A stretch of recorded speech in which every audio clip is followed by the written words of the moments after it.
जय श्री कृष्णा। राधे राधे भक्तों, आपका स्वागत है हमारे चैनल भक्ति कथा संग्रह में।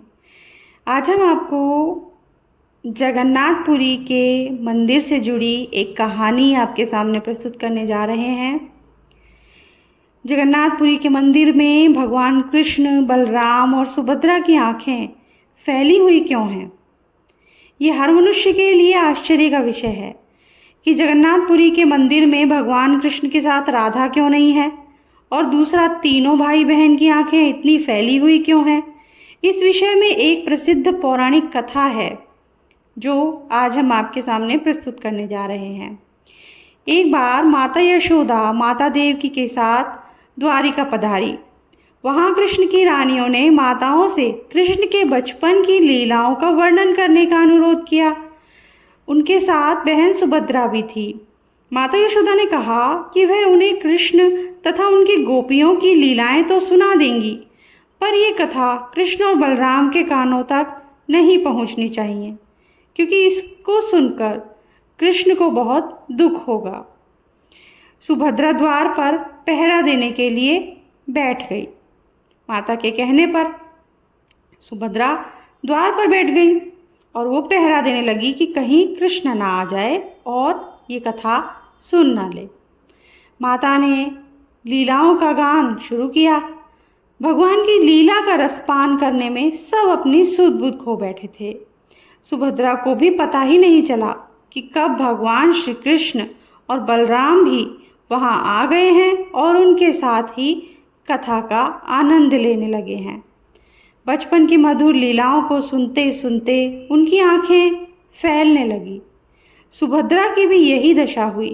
वह आनंदित होकर पिघलने लगी। उसी समय श्री नारद जी वहां पधारे। किसी के आने का एहसास होते ही कथा रुक गई। नारद जी भगवान संग बलराम और सुभद्रा के ऐसे रूप को देखकर मोहित हो गए। वो बोले, भगवान, आपका यह रूप बहुत ही सुंदर है। आप इस रूप में सामान्य जन को भी दर्शन दें, आपकी बड़ी कृपा होगी। तब भगवान कृष्ण ने कहा कि कलयुग में वह इस रूप में अवतरित जरूर होंगे। जगन्नाथपुरी में भगवान का यही विग्रह मौजूद है जिसमें वह अपने भाई बलराम और बहन सुभद्रा के साथ हैं। परंतु यह विग्रह भी आधा अधूरा सा क्यों है? इसके पीछे भी एक पौराणिक कथा है। इस मंदिर के उद्गम से जुड़ी परंपरागत कथा के अनुसार भगवान जगन्नाथ की इंद्रनील या नीलमणि से निर्मित मूल मूर्ति एक वृक्ष के नीचे मिली थी। ये इतनी चकाचौंध करने वाली थी कि धर्म ने इसे पृथ्वी के नीचे छुपाना चाहा। मालवा नरेश इंद्रधुम्न को स्वप्न में यही मूर्ति दिखाई दी थी।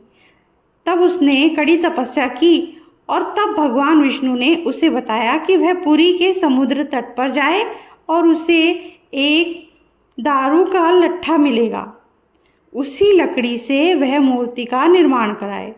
राजा ने ऐसा ही किया और उसने लकड़ी का लट्ठा मिल भी गया।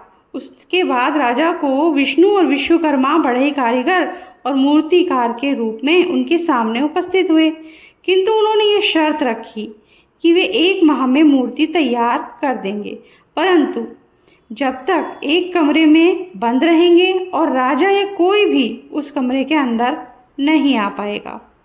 माह के अंतिम दिन जब कई दिनों तक कोई भी आवाज़ नहीं आई तो उत्सुकतावश राजा ने कमरे में झांका और वह वृद्ध कारीगर द्वार खोलकर बाहर आ गया और राजा से कहा कि मूर्तियां अभी अपूर्ण हैं, उनके हाथ अभी नहीं बने थे।